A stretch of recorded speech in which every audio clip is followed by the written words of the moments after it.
नमो नमः प्रणाम।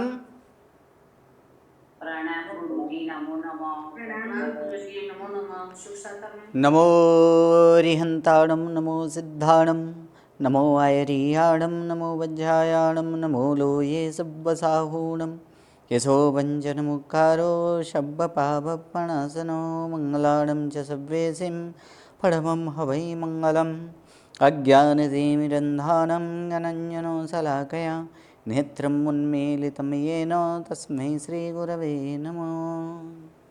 परम पूज्य पूज्यपाद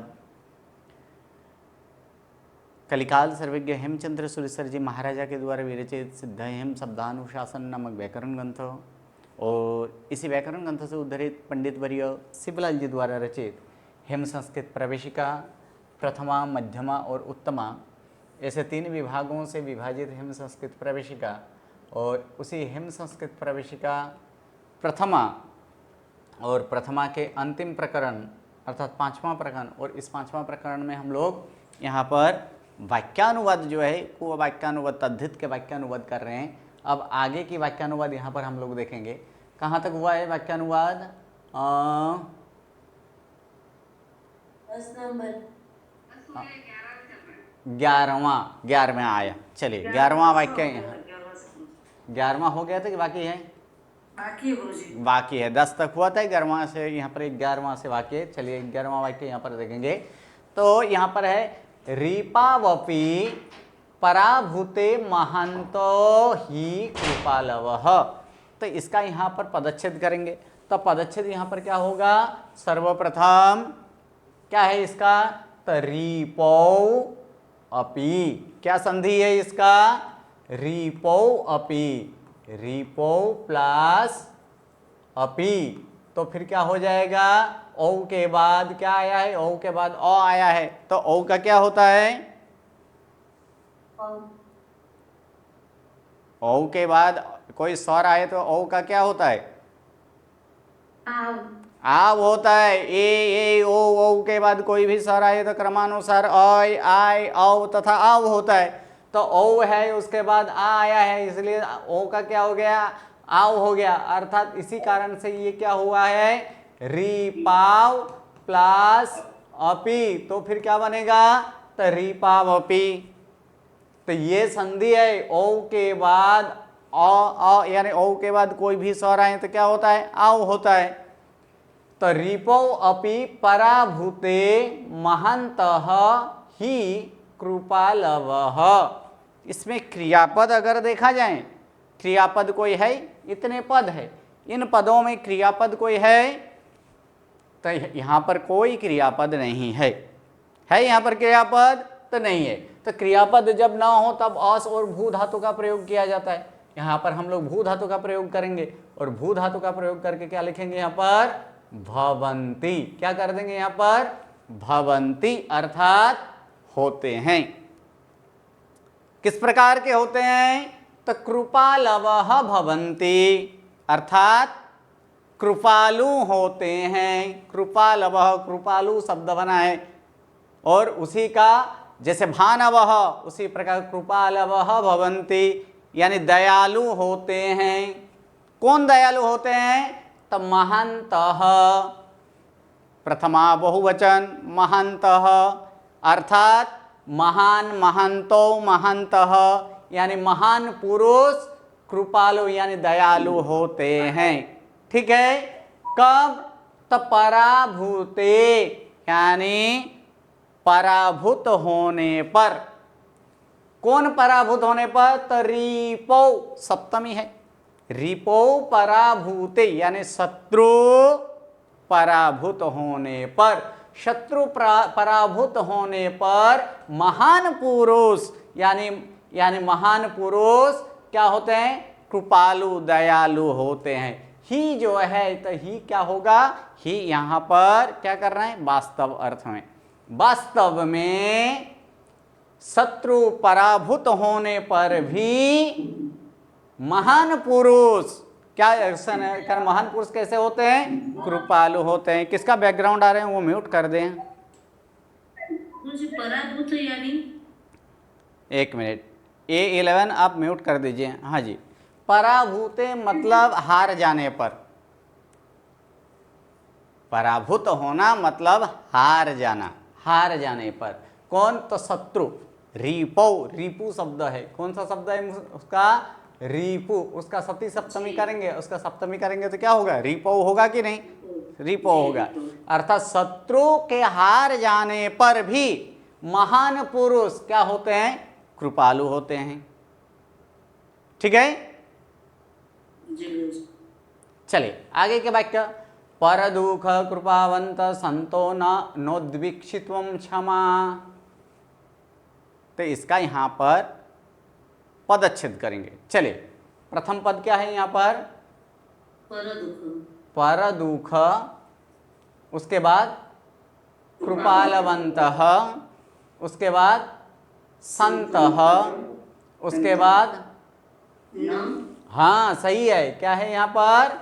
न, उसके बाद हाँ उद्विक्षितुम, उसके बाद क्षमा। हाँ ठीक है, तो यहाँ पर देखेंगे कि पर दुख कृपावंतः, या पर दुख के बदले इसमें पर दुखे कर दीजिए। क्या कर देना है? पर दुख के बदले पर दुखे कर दीजिए। पर दुखे कृपावंतः, यानी पर दुखे कृपावंतः संतः न उद्विक्षितुम क्षमाः। इसमें क्रियापद है? नहीं है, तो इसमें भी क्या लेंगे यहाँ पर? न संति। यहाँ पर क्या कर देंगे? संति, यानी है। और न संति यानी क्या करेंगे? न संति जब भी ऐसे नकारात्मक हो तो इसके साथ यहाँ पर कहते हैं नहीं, नहीं है, या तो फिर न भवंती यानी नहीं होते हैं। यहाँ पर संति भी लिया जा सकता है अथवा तो भवंती भी लिया जा सकता है, यानी न भवंती यानी नहीं होते। किस प्रकार के नहीं होते? तो क्षमः यानी समर्थवान। क्षमा का अर्थ क्या होता है? समर्थ। और वो किसका विशेषण है? संतः का। संतः बहुवचन है कि नहीं?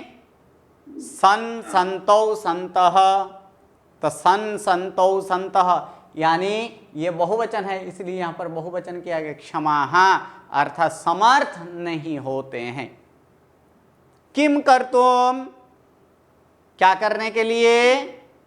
उद्वीक्षितुम। किम कर्तुम, तो उद्वीक्षितुम, उद प्लस विक्ष धातु, उद प्लस बी प्लस इक्ष धातु, उद प्लस विक्ष धातु नहीं है, क्या है? उद प्लस बी प्लस इक्ष धातु है। अर्थात क्या होता है? देखना, यानी देखना ही है, यानी देखने के लिए। क्या देखने के? यहाँ पर देखने के लिए समर्थ नहीं होते हैं। ठीक है, कौन नहीं होते समर्थ? संतः यानी संत पुरुष अर्थात सज्जन पुरुष, यानी सज्जन पुरुष देखने के लिए समर्थ नहीं होते हैं। किस प्रकार का संत पुरुष है? कृपावंतः। कृपावंतः अर्थात कृपावंत, यानी कृपा शब्द है, इसमें क्या लगा? मत मतु लगा। क्या लगा है? मत मतु। तो फिर क्या हो जाएगा? कृपामत। और फिर क्या है कि म के पूर्व में अवर्ण हो तो म का क्या होता है? व होता है कि नहीं? व। इसीलिए क्या हो गया? कृपावत। और उसी का प्रथम बहुवचन करेंगे तो कृपावंत। मत का अर्थ क्या होता है? वाला। तो इसमें बहुवचन है, यानी कृपा वाले संत पुरुष, यानी कृपालु भी कह सकते हैं। हाँ, कृपालु भी कहा जा सकता है। कृपा वाले संत पुरुष क्या है? देखने के लिए समर्थ नहीं है। क्या देखने के लिए? तो पर दुख। इसमें क्या करना है? पर दुखे नहीं करना है, अब पर दुख ही कीजिए। पर दुख अर्थात दूसरे की दुख, यानी दूसरे को दुख को देखने के लिए समर्थ नहीं होते। कौन समर्थ नहीं होते? तो कृपावंतः संतः, यानी कृपा वाले संत पुरुष अन्यों के दुख को देखने के लिए समर्थ नहीं होते हैं। चलिए आगे वाला वाक्य। धनवान बलवान लोके सर्वः सर्वत्र सर्वदा। चलिए संधि विच्छेद कीजिए। ये मिच्छेद संधि विच्छेद क्या? पदच्छेद। अब संधि विच्छेद नहीं, पदच्छेद ही हम लोग बोलेंगे। क्या है? पदच्छेद कीजिए। धनवान बलवान लोके। सही है। धनवान बलवान, उसके बाद लोके, उसके सर्वः सर्वत्र सर्वदा। ठीक है, तो यहां भी क्रियापद है इसमें।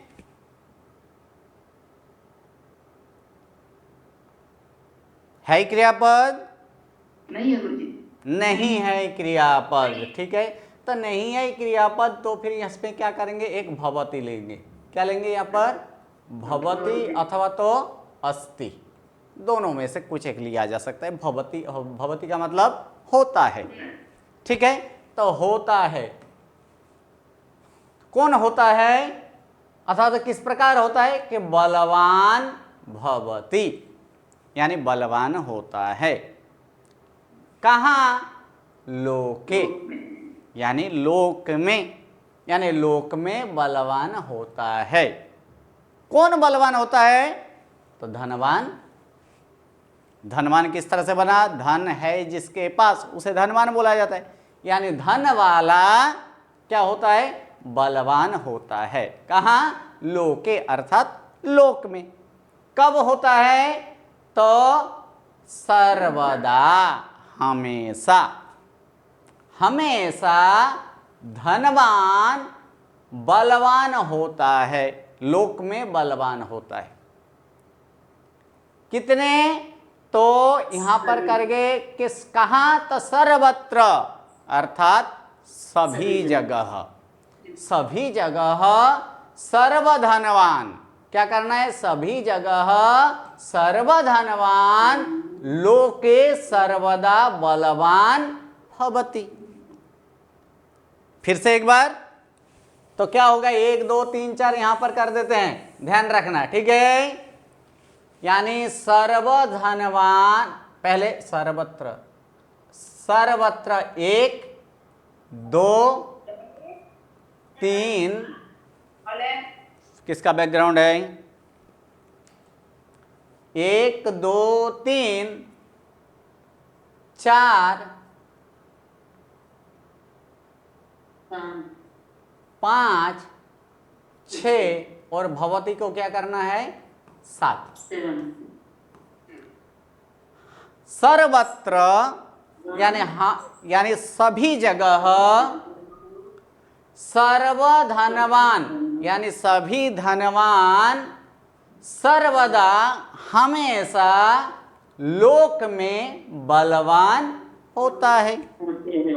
होते हैं नहीं, एक वचन है भवति, कौन है? धन है, होता है। ठीक है, चलिए आगे। आगे वाला वाक्य क्या है? गुरुजी यहाँ पे ल का ल वाले नियम से हुआ। हाँ, त वर्ग जब ल के साथ जुड़े तो वो तो उसके स्थान पर ल होता है, लेकिन न के साथ जुड़े तो अनुनासिक ल होता है। तो ये अनुनासिक ल हुआ है ना। ओके, चलिए। बुद्धिमानयं बालो विनयवतां च श्रेष्ठतमः। चलिए पदच्छेद। बुद्धिमान, क्या करना? बुद्धिमान। फिर अयम बालः विनयवताम, बनताम नहीं है, क्या है? विनयवताम, विनयवताम च श्रेष्ठतमः। इसमें भी क्रियापद है क्रियापद? नहीं है। तो फिर यहाँ भी क्या है? तो यहाँ भी क्या करेंगे? भवति, अर्थात होता है। कैसे होता है? किस प्रकार का होता है? तो श्रेष्ठतम, यानी सबसे अच्छा है, या तो सबसे श्रेष्ठ होते हैं, क्या? सबसे श्रेष्ठ होता है। किसमें? तब विनयवताम, विनयवताम अर्थात कौन सी विभक्ति? विनय वालों। हाँ, है षष्ठी, लेकिन हमें सप्तमी में अर्थ निकालना है। क्या बोलना है? विनय वालाओं में। क्या है? विनय वालाओं में सबसे श्रेष्ठ होता है अथवा तो है कौन। यहाँ पर अस्ति भी लिया जा सकता है, अस्ति लेंगे तो भी होगा, अस्ति लेंगे तो फिर क्या होगा, है। ठीक है।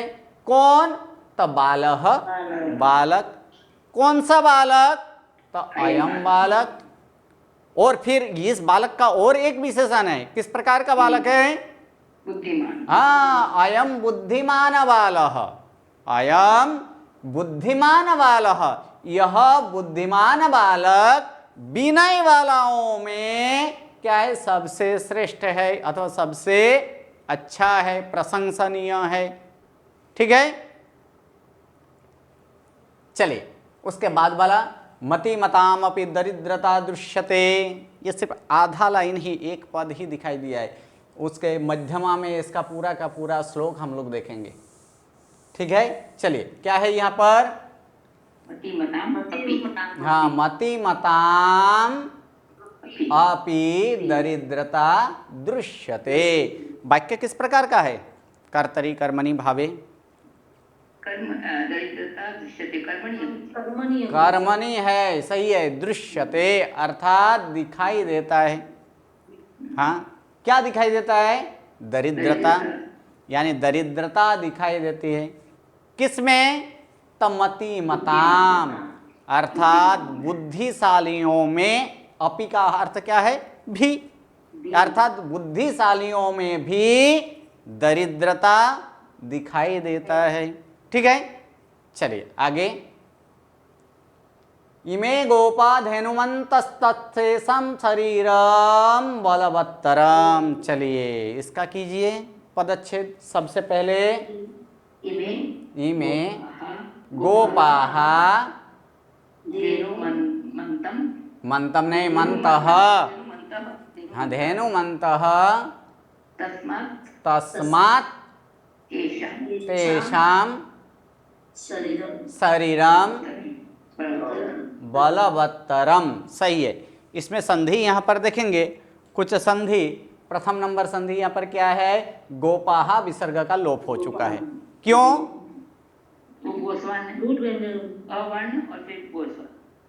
पूरा के पूरा है। अभी तक तो ये नियम याद हो जाना चाहिए, अब प्रथमा तो पूर्ण होने आया।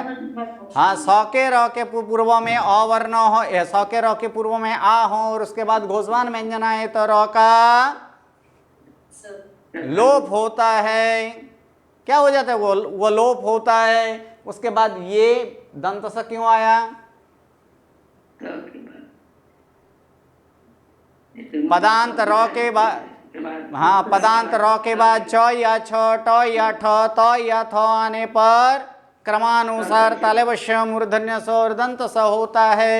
इसलिए विसर्ग का मतलब क्या है, तो विसर्ग का मतलब र होता है, और र के बाद त आया है, इसलिए ये इस र का क्या हुआ है, स हुआ है। उसके बाद यहाँ पर तस्मात् तेषां, त और त का ज्वाइंट है यहाँ पर। ठीक है, यह सिर्फ संयोग है। तस्मात् तेषां शरीरम बलवत्तरम, यहाँ कुछ है नहीं, तो यहाँ पर दो क्रियापद लेंगे। कितने लेंगे, दो क्रियापद।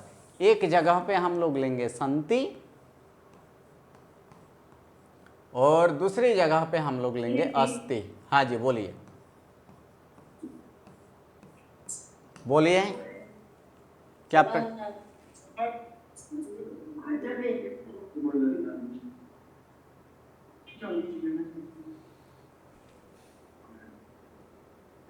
चलिए, इमे गोपाः सन्ति, क्या करना है, इमे गोपाः सन्ति।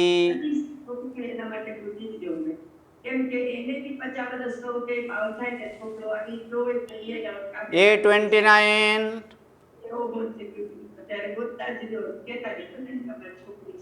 A29 क्यों आवाज चालू है,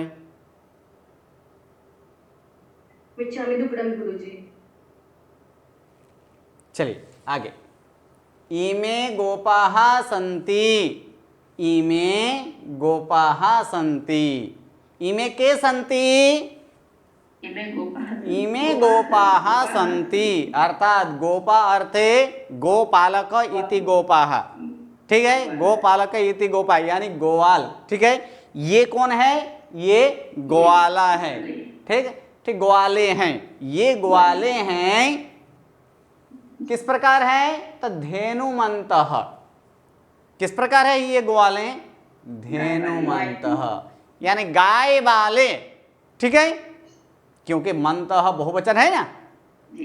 तो ये ग्वाले कैसे हैं? इमे गोपाः कीदृशाः कथं भूताः धेनुमन्तः सन्ति। अर्थात ये ग्वाले गाय वाले हैं।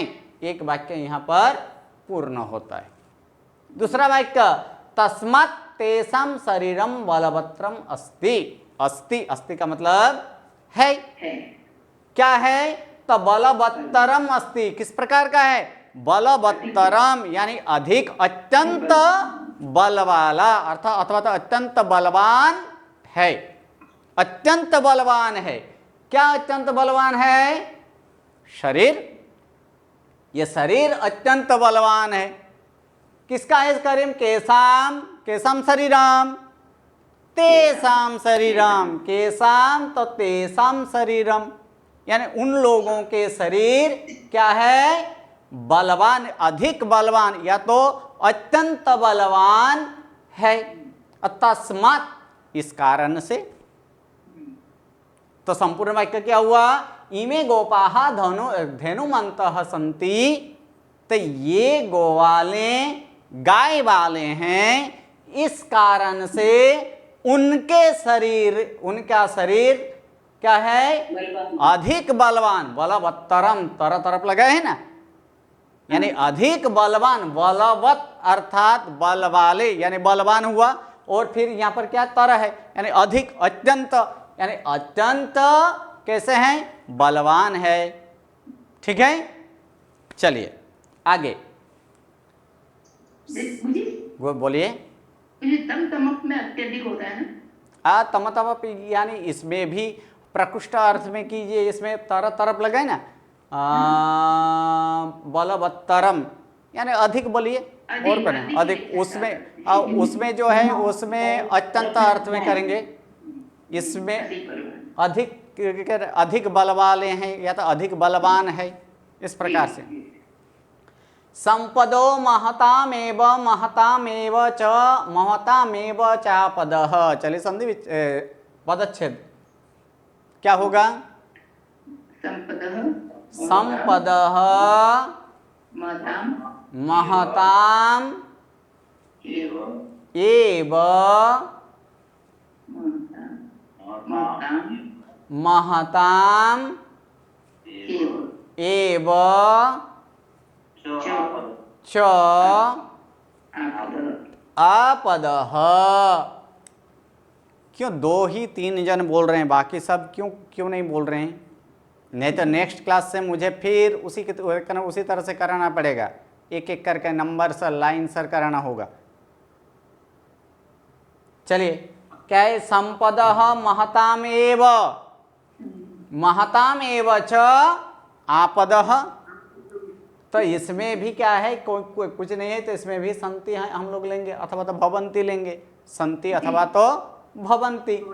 तो यहाँ पर भवंती भी लिया जा सकता है, या तो संति भी लिया जा सकता है। भवंती यानी क्या होगा यहाँ पर कि संपत, संपत स्त्रीलिंग शब्द है, यानी होती हैं।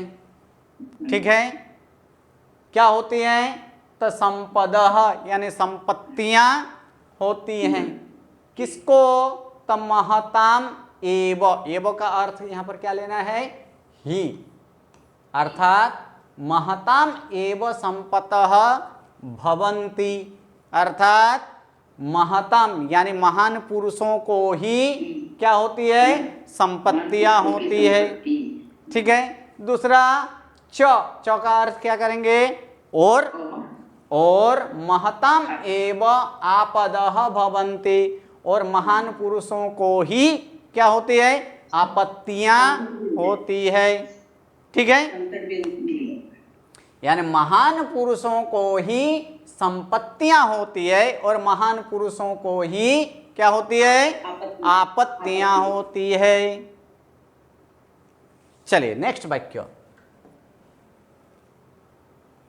जीविता सा बलवती धना सा दुर्बला मम गच्छ वा तिष्ठ वा पंथ स्वावस्था तु निवेदिता। जीविता सा बलवती धना सा दुर्बला मम गच्छ वा तिष्ठ वा पंथ स्वस्था तु निवेदिता। चलिए पदच्छेद क्या होगा? पदच्छेद जीविताशा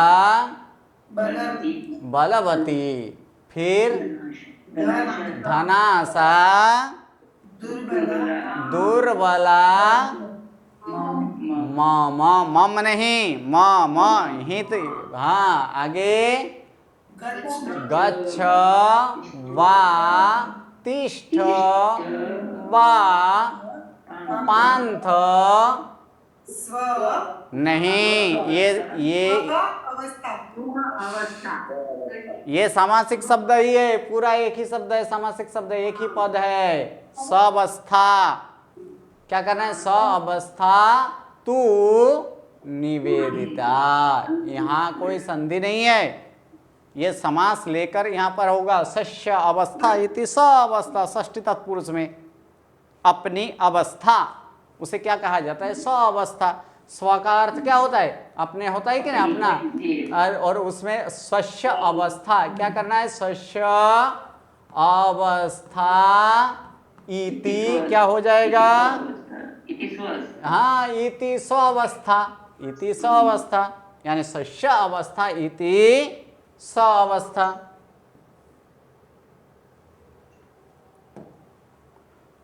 चलिए अब यहां पर क्या है, तो इसका यहां पर हम लोग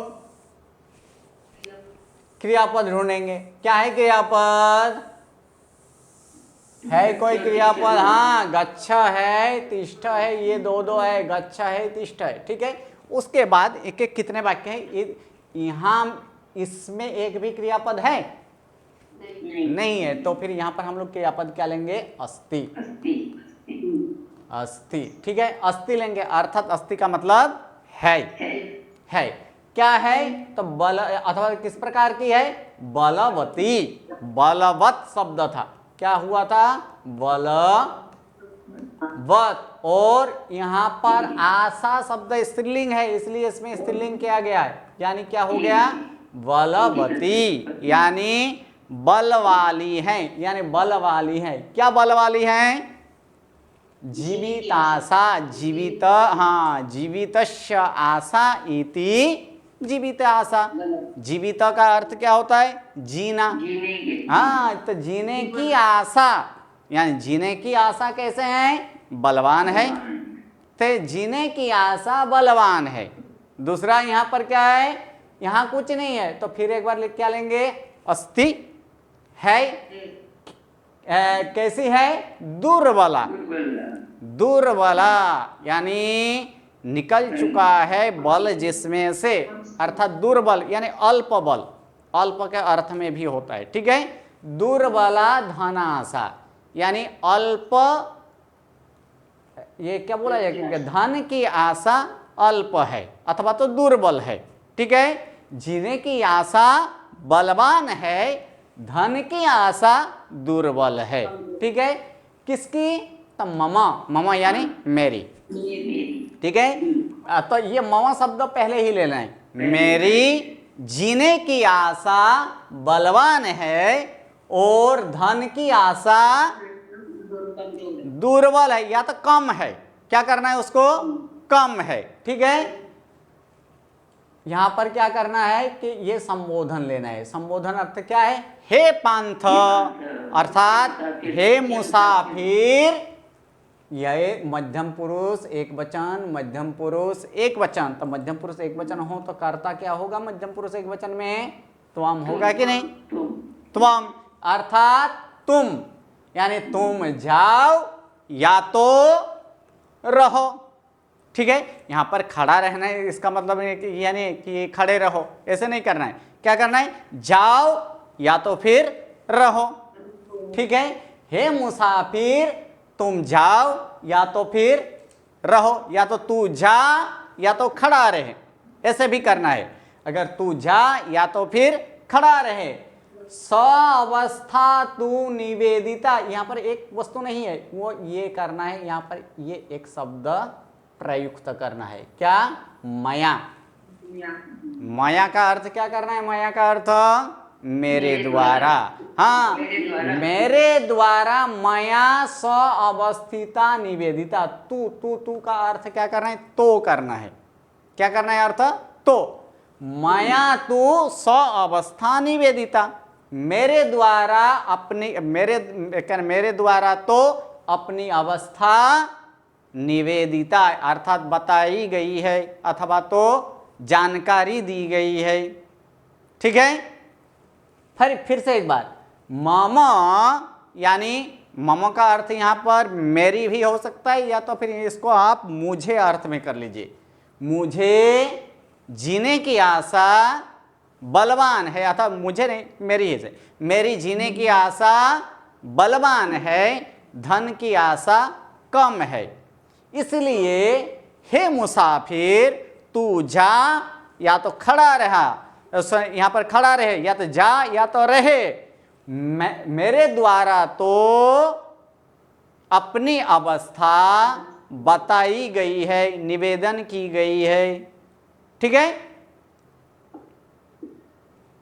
चलिए उसके बाद सर्पकूर खलकूर सर्पत्कूरतर खल मंत्रेण सांत्वयते सर्प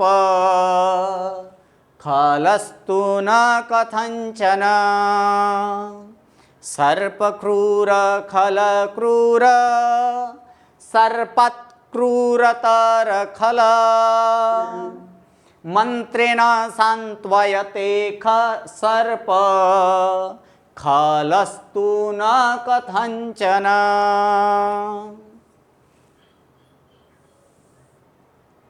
क्या है इसमें? चलिए पदच्छेद करते हैं। क्या करेंगे पदच्छेद? सर्पः क्रूरः खलः क्रूरः, फिर सर्पात् क्रूरतरः खलः, फिर मंत्रेण सांत्वयते, हाँ सांत्व्यते सर्पः खलः तू, क्या कहना है? खलः तू न कथंचन। सही है। तो इसमें क्या करेंगे? इसमें सर्पः क्रूरः अस्ति, फिर से एक बार क्या लेंगे? अस्ति। सर्पः क्रूर अस्ति, यानी सांप कैसे है? सर्पः क्रूर अस्ति, यानी सांप क्रूर है। खलः क्रूरः अस्ति, खलः अर्थात दुष्ट पुरुष, दुष्ट पुरुष इति खलः, दुर्जन पुरुषः इति खलः। यानी खल यानी दुर्जन पुरुष कैसे हैं? क्रूर है। दोनों क्रूर है कि नहीं? जी। कौन? सांप भी क्रूर है और दुर्जन पुरुष भी क्रूर है। लेकिन आगे आगे यहाँ पर ये कवि आगे क्या कहते हैं कि सर्पत क्रूरतर खलः, खलः कीदृश? दुष्ट पुरुष सबसे ज्यादा क्रूर। हाँ, सर्पत क्रूरतर, तर तरफ लगाया गया है। तो यानी दुष्ट पुरुष क्या है? या तो दुर्जन पुरुष सर्प से भी क्रूरतर अर्थात अधिक क्रूर है। ठीक है, फिर आगे क्यों? इसके पीछे ये वाक्य बोलने के पीछे का कारण क्या है? तो वह कारण नीचे यहां पर दे रहे हैं। क्या है? कि मंत्रेण सांत्वयते सर्प सांत्वते कर्मणि। ठीक है, यानी शांत किया जा सकता है। कौन शांत किया जा सकता है? सर्प। या कौन नहीं बोलना है? को बोलेंगे तो वो कर्म करना पड़ेगा। भावे हाँ। है ना, भावे है, ये भावे है। भावे नहीं, कर्मणि में कर्म को कर्ता होता है ना, तो इसमें कर्ता तो है कि नहीं। यानी मंत्र द्वारा साप क्या होता है, मंत्र द्वारा साप शांत किया जा सकता है। किया जा सकता है जी। किया जाता है। हाँ, या तो किया जाता है, जो करना है मंत्र द्वारा ऐसे सर्प शांत किया जाता है।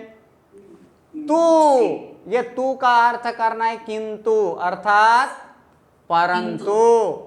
परंतु खलह तो न कथंचन, परंतु दुर्जन पुरुष किसी भी प्रकार से नहीं, मतलब किसी भी प्रकार से शांत नहीं किया जा सकता है। कथंचन, कैसे भी करके, कथंचन यानी किसी भी प्रकार से, ठीक है। क्योंकि क्या लगाया गया, चना इसे चित चना अपि प्रत्यलग कर अनिश्चित, यानी किसी भी प्रकार से क्या नहीं किया जा सकता है, शांत नहीं किया जा सकता है। इसीलिए सर्पत क्रूरतर खल अस्ति, इस कारण से क्या है, सांप से भी अधिक क्रूर कौन है, दुर्जन है। कितना बढ़िया वाक्य की रचना किया गया है यहाँ पर। चलिए उसके बाद नेक्स्ट वाला वाक्य, त्याजन्ति सर्वेपि धनैर्विहीनम् पुत्रश्च दारश्च सुहृज्जनाश्च तमर्थवन्तं पुनराश्रयन्ते वित्तं हि लोके पुरुषस्य बन्धो त्यजन्ति सर्वेपि धनैर्विहीनं पुत्रश्च दारश्च सुहृज्जनाश्च तमर्थवन्तं पुनराश्रयन्ते वित्तं हि लोके पुरुषस्य बन्धो। चलिए संधि ने पदच्छेद, यजन्ति हाँ बोलिए, त्यजन्ति, ओके, सर्वे अपि, हाँ सर्वेपि यानी सर्व अपि, यहाँ पर क्या सर्वे और अपि करना है, यहाँ पर एक वस्तु लगाना भूल गए हैं और वो क्या है, अवग्रह चिन्ह लगेगा। क्या लगाए इसमें, मिस प्रिंटिंग एक यहाँ बीच में क्या कर लेना है, अवग्रह डाल देना है, ठीक है। तो त्यजन्ति सर्वे अपि धनैः विहीनं पुत्राः च दाराः च सुहृज्जनाः च तं अर्थवन्तं पुनः आश्रयन्ते वित्तं हि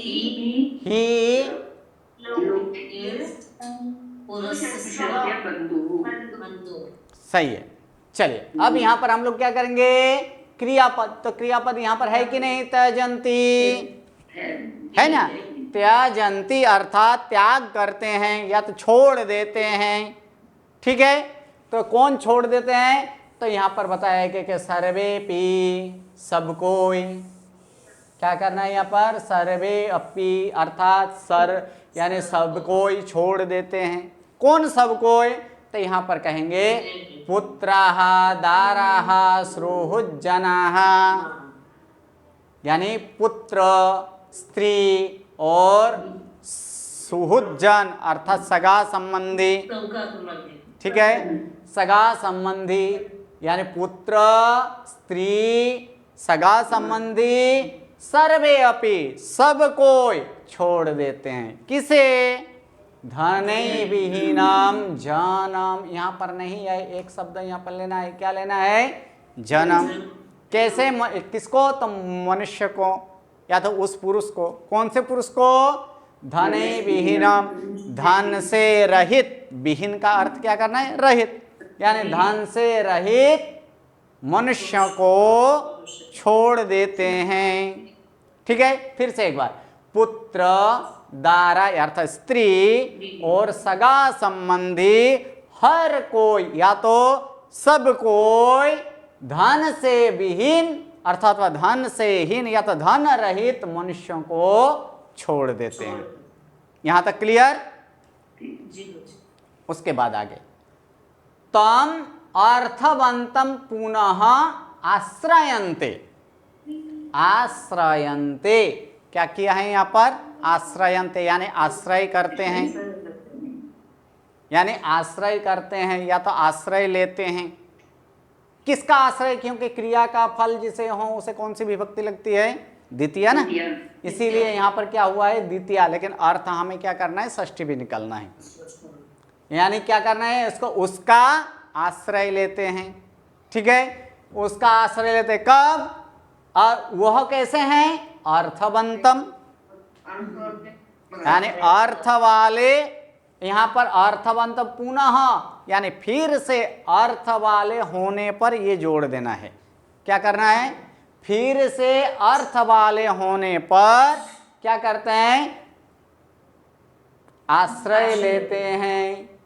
इसीलिए क्या कहा गया है? इसीलिए जो कहा गया है वो यहां से है, यहां से यहां तक। अतः लोके पुरुषस्य बंधु वित्तम अस्ति। क्या करना है? अतः लोके पुरुषस्य बंधु वित्तम अस्ति। इस कारण से क्या है? लोक में पुरुष का भाई या तो बंधु या तो मित्र कौन है? वित्त है यानी धन है। ठीक है, तो पैसे वाला होना हुई है ना? अर्थवंतम तो वही तो हुआ क्या? अर्थवंतम यानी अर्थ वाले। अर्थ अर्थ अर्थ का मतलब धन यानी धन वाले, ऐसे कीजिए धनवान यानी धन वाले। अर्थवंतम तम यानी अर्थ वाले उसका। ठीक है, अर्थ वाले उसका फिर से क्या करते हैं? आश्रय करते हैं। इस प्रकार यहाँ पर ये वाक्य यहाँ पर पूर्ण होता है। अब आगे की पाठ है, फिर से एक बार नाम पद देखेंगे। और नाम पद में अब क्या आने वाला है? व्यंजनांत नाम। व्यंजनांत नाम जो है, अब तक क्या क्या सीखे हैं व्यंजनांत नाम में? सर्वप्रथम एक व्यंजनांत नाम सीखे थे। क्या सीखे थे? मरुत।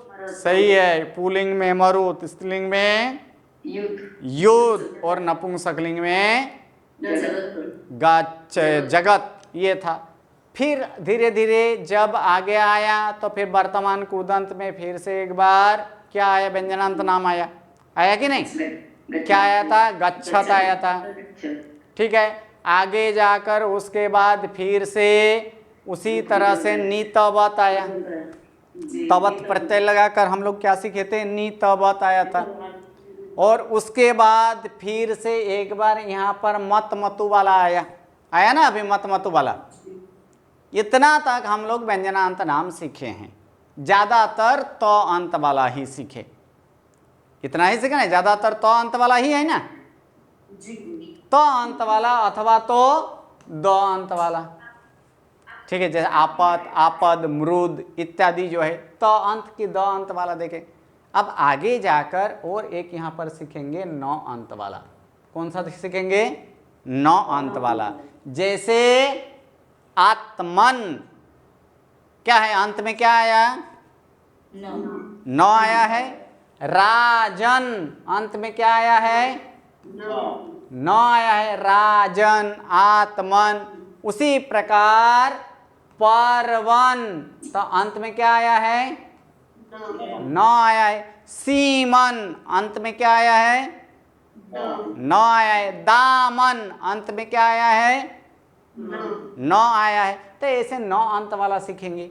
और उसी प्रकार नौ अंत वाला में और एक है जिसके आगे ई हो, तो ई होगा तो उसे क्या कहा जाएगा? इन अंत वाला कहा जाएगा। इन अंत वाला, जैसे शशिन, क्या है यहाँ पर? शशिन। तो शशिन में क्या हुआ? इन अंत वाला हुआ शशिन। भी होगा गुरुजी। हाँ जी, शशिन। ग्रामीण, हाँ ग्रामीण होता है लेकिन वो अभी नहीं, वो मध्यमा में हम लोग सीखेंगे। ठीक है, ये ससिन। उसके बाद जैसे कि मंत्रिन, क्या है यहाँ पर मंत्रिन, ये भी क्या है, इन अंत वाला है कि नहीं, इन अंत वाला है। तो इस प्रकार इन अंत वाला सीखेंगे। उसके बाद सौ अंत वाला आएगा, जैसे चंद्रमस, इसमें क्या है, सौ अंत वाला है तो चंद्रमस। तो उस प्रकार के जो व्यंजनांत नाम कुछ है वो व्यंजनांत नाम सीखेंगे। लेकिन उससे पहले कल संस्कृत पेपर जो हम लोग लिए थे उसका सॉल्व करवा देंगे, ठीक है। चलिए, नमो नमो, प्रणाम प्रणाम। प्रणाम गुरुजी। हाँ जी, प्रणाम।